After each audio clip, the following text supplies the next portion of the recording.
Good morning, everybody. Welcome back to the channel. My name is Jason. This is Overly Equipment, and you guys know me from doing all kinds of Ford and other garden tractor videos, how-tos, breakdowns, things of that nature. Well, it's right before Thanksgiving here, and I want to wish everybody a Thanksgiving here. Everybody watching and everything. Hope your holidays are safe and happy and all that good stuff. I thought today maybe we'd do one of them something different videos, and I figured I'd just take a quick tour of some of the other hobbies that I'm involved in that's helped me get through life sometimes here and there, and I'm sure that others here in YouTube have probably similar hobbies. Seems like it all wants to tie together at one point or time.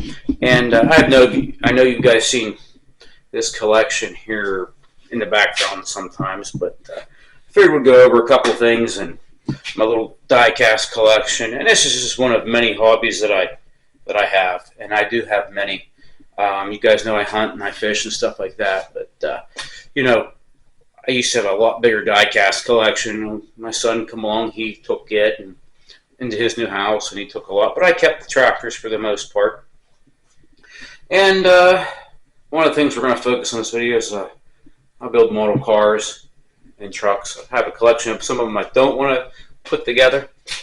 Something like from a childhood thing, but I always wanted these and always loved the mom and pop's hobby stores. And, you know, as a kid growing up in the 80s, money wasn't always there to buy some of these kits. And some of these kits were $40, $50 back in the 80s. And now they're, you know, couple $100s now, and that's just something most people can't spend even today. So I'm very fortunate enough to gain a couple of these when I had the business, so I'm very blessed. I don't ever forget that. But a couple of neat tractors I've done and have in this collection. I do have a Ford 4000 with a wagon, and I don't know if you've ever seen this video before. I've never seen this tractor before, but this was the one I had when I was a kid. And if you look down in there I'd be as in my little sailor outfit back in 1983 by the looks of it. And if you look down in there, that old tractor there, he's on the left. So that's a TW20. Dually I've had, and this tractor isn't the one I actually had. Actually, the story behind this is that tractor, I was playing outside with it and left it behind my dad's pickup, and he ran it over. So this is all these years later I got that tractor back. I think it was off of eBay, or I buy a lot of this stuff, or even auctions and stuff online. So I have the 7700. So the TW20, I'm missing the TW10, which I'm working on restoring one. I haven't had it done yet. This was a homemade baler a friend of mine in North Carolina built. This is the 7700, which they're hard to find. Found that one on eBay by just a whim. This is a 9700 that would match the 77. I totally restored that one and got all the decals online. So, as you've noticed, Ertl would build a single wheel and then the dually comparison. So then you move up to the blue striped TW series, which was in the 80s. Now I have the 1/16th scale wagon set of discs and the 7710. Then it moves up to a TW25 single wheel, and then a TW35 dual wheel. And I also got me always wanted a little 1710, so I got that as well. Now, that was a blue stripe. They also make a TW15 and a TW5 in the blue stripe, which are hard to find. I'm looking to get them as well.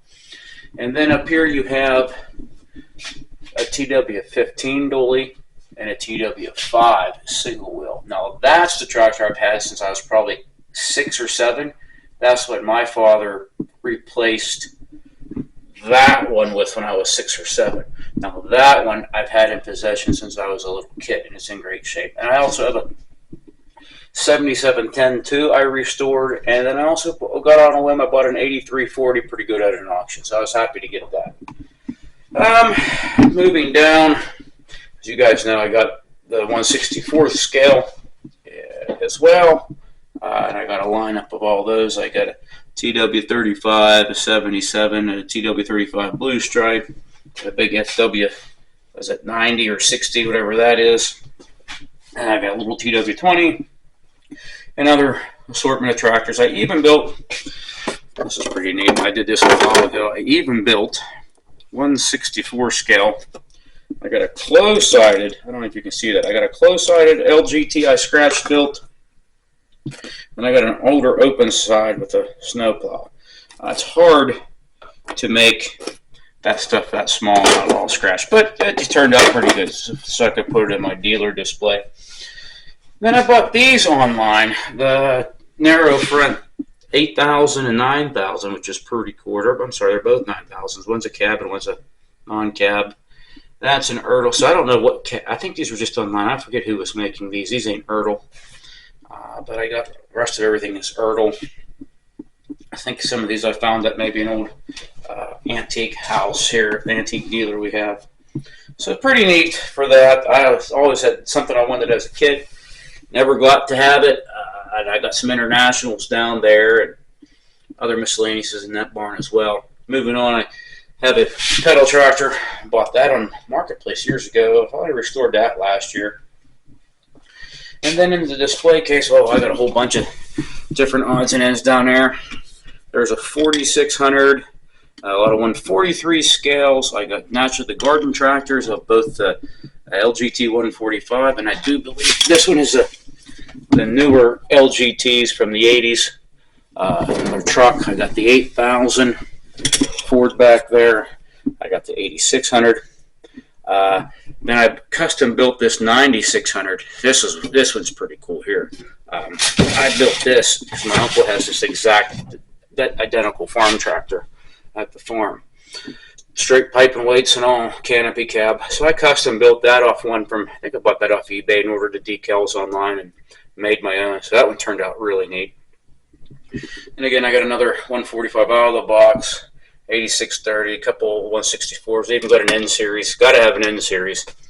And a couple others. Oh, the little Oliver garden tractors. We custom had them made. A friend has a 3D printing company. And I still have a couple left if anybody's interested in Oliver garden tractors. These things are pretty cool. You ain't gonna like the price of them. They are pricey because it cost me quite a bit to get 100 of them made. I'd take one of my Olivers out and have it done. But they are the most detailed little garden tractor. I know this camera can't zoom in well, but they are the most detailed little tractor you've ever seen. I have them on eBay. If anybody's interested, look them up. They do make great Christmas gifts. I usually sell a couple of them in Christmas time. Not a whole lot. I know they're a little pricey for what they are, but you're never going to get them anywhere else. And that's Eston Hoffman builds them. He builds a lot of little toys and stuff. I think it's Hoffman Enterprises. He's on Facebook. So I got some Olivers. I actually got the original and primer, the prototype. So I got all the originals. Pretty neat. So anyhow, that's my little collection there. I know it ain't a huge collection. People got bigger collections, but the TW series is something I've always wanted as a kid. And finally, as an adult, when you have a little bit extra money, I guess, in a business to help support this sickness, it worked out for me. But I'm trying not to gloat, or I don't want anybody to think I have a big head or anything, or bragging or anything, because I'm really not. It ain't that big of a collection. This is more just for me. To reminisce back of a time in the 80s like we're all trying to do. We're all trying to go back in time and try to find that special moment where there's no drama, no politics, and no suffering. You know, we're trying to grasp that and hold on to it. So that's one of them things. I guess we might as well do the internationals too over here. And don't get me wrong, I like all tractors, even green ones. So I got a 1256 back there. I've had that since I was a little kid too. I got that for Christmas one year, I do believe. Had onto it, and I think I got that for Christmas, and got a 300, and I got the 560. Now that my wife bought me for Christmas one year because we had a 560 when we lived over at my uncle's, or 460. I'm sorry. And what's funny is that 460. Was a wide front with a front grill guard and had the big square fenders. Pretty neat tractor back then. Me and my uncle had. I worked on it, and I think we've repainted it once and everything. It just came up for sale on Marketplace, and I really want it really, really bad because they want $3,800, which is a very good price for a 460 in our area. But the engine smokes, so it's going to need overhauled. And I remember overhauling that thing, putting new liners in it. Oh my God, 25 years ago. So it's probably due.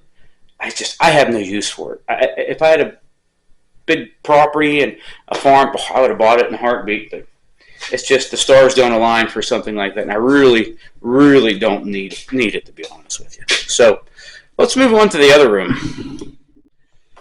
Okay, so we can't. All right, so we are in the other room, and this is some of the finished models that I have done over the years, and I take some great pride. Now, the little Mustang and the other pink Mustang was my daughter. She started building models a couple years ago, and she's a child, she's a kid, she's a teenager, so she goes in and out of phases with things. So, but hey, I'm happy to be a part of her art experience. But I got an old GMC Journal. I've had that truck for years. Again, this is my daughter's pink Mustang, or Thunderbird. The cat got a hold of. I got a Shelby Mustang. I just finished this Kenworth up, a couple weeks ago. This was a replica of my uncle's, who had the 460 farm I was just talking about. Well, he had a construction business for years, and I actually got a lowboy and a D8 dozer that's going to go on this as well. And then naturally, I got the Smokey and the Bandit Trans Am hiding behind there. I got a police car, and naturally I got Snowman's rig sitting there. And I got a little 1/32 scale Mac R model along with the 1/32 scale Kenworth. I'm moving over onto this side. I even got the Coors Light beer in the back of the Snowman truck.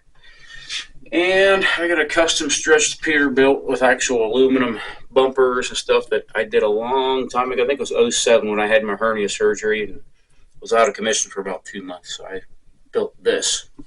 So that's pretty cool. Some of the hobbies I like to do. Someone's always buying me knives and cutlery. I have a thing for that, I guess, too. My son always buys me stuff like that.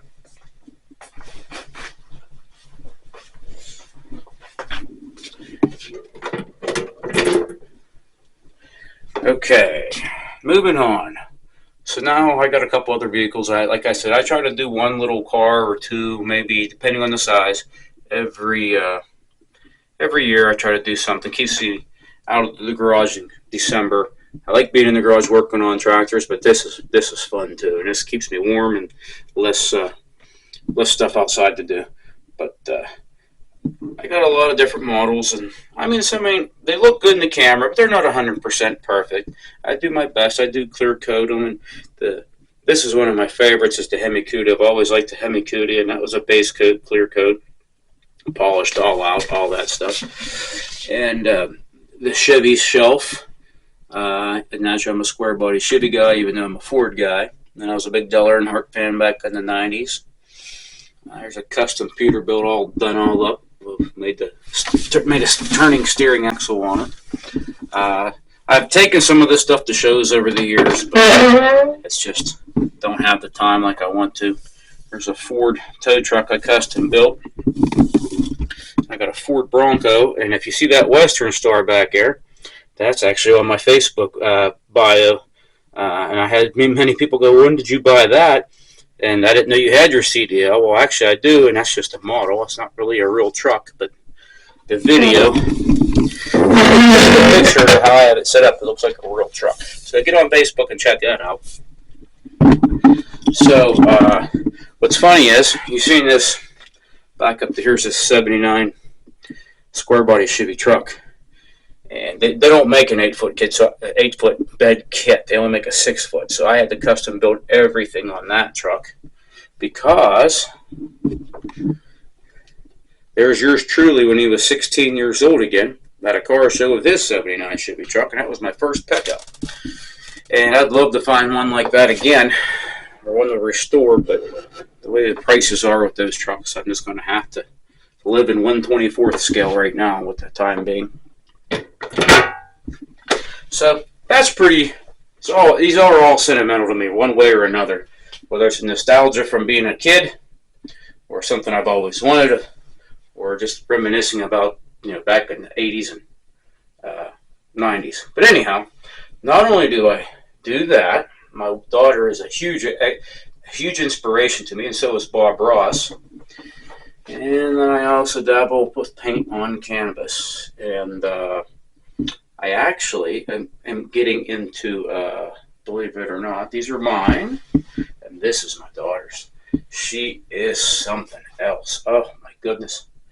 My daughter is just, her artwork is just blows mine out of the water. But no, I do the best I can. She's, like I said, inspiration, and Bob Ross. I always was into drawing and everything as a kid. This one's funny. This is a painting of rural Pennsylvania with Chestnut Ridge and the little village of Kecksburg. If anybody knows, this is a Kecksburg UFO. And that's just a piece of metal magnet, so I can take it off so I'm not ruining the painting.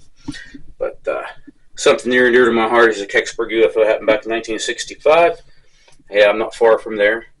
But I do a lot of different paintings, and every year I do a couple of paintings, and I give them away for people who buy first houses, for home, for what do you call it, the housewarming gift or whatever. My wife picks them out and gives them away to family, friends, and they're not. I give a lot away, actually. I don't try to sell nothing. That's not the point. People like the colors are drawn to certain ones, and I just say take it. It's really not that big of a deal to me, because I know where I can get more of them, and it's fun. It's a lot of fun doing this stuff, so it gets my mind off of the everyday things of life. So yeah, like I said, I'm not trying to brag, and I actually starting to do cars and trucks, believe it or not, painting. I don't have any because I gave them all away. I got some more scenery. I'd like to do black paintings are fun too, like abstract in a way where the moon's really big. It's not really that big, but it's just fun to do some of these. And again, it's something that's different. It's something that's different other than tractors. And don't get me wrong, I like tractors, and I'm sure everybody on the YouTube who's subscribed to this probably subscribe to this channel. I thank all of you, and I'm up to 551 people. Thank every one of you who are watching this.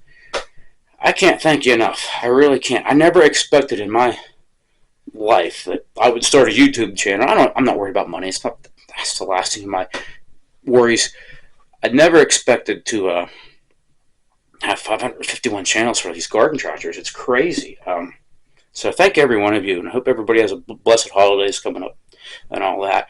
But leave a comment down below. Tell me, just share. Like, what do you guys do? Like, other than working on garden tractors, you gotta have other hobbies. I think they all tie together. It's just the nature of who we are. We work on tractors for maybe a necessity. It's a hobby. Like my good friend Noel, shout out to him up there in Canada. He's always commenting on my stuff, and he's a real good dude. He has videos every day or every week.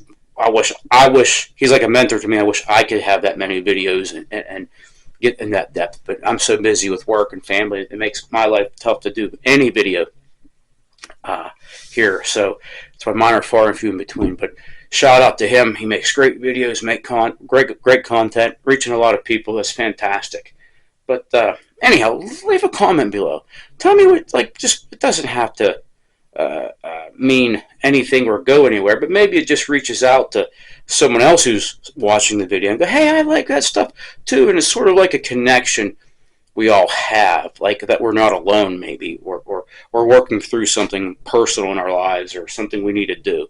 So and it's a good connection. Like, it makes someone feel good, even if it's just for, you don't even have to contact that person, but maybe somewhere someone sees your comment and say, hey Jason, I love doing woodworking, or I love doing crocheting, or I love, whatever, sewing, knitting. There's nothing wrong with a basket weaving. It don't matter. Whatever gets you in that zone of, how do I say it? I don't know what the word is, because when you start working on models or you paint or whatever, you get into that zone where you zone away from life and you're just in that moment. And I think that's what everybody needs. And I think everybody is an artist out there. I really do. So, with that being said, I'm going to let this one go. I know it's just a short little video, and please, I hope no one takes this as me bragging or anything. I just wanted to share that not everybody, you can't judge a book by its cover. You don't know ins and outs of everybody, and everybody's human, and all that. So there's a lot of different avenues of different people and personalities, and that's all I wanted to share. So if you like these videos, hit that subscribe button. Leave a comment below. Really, please do. Good, bad, or ugly, I don't care. It doesn't matter to me. Just be mindful. There's young viewers and everything else. Just be mindful and be respectful. That's all. But other than that, guys, I appreciate all of you for watching. I hope you have a great Thanksgiving, a great Christmas, and Happy New Year's if I don't get back to seeing you. And thanks again for watching, and we'll see you on the next one. Thank you.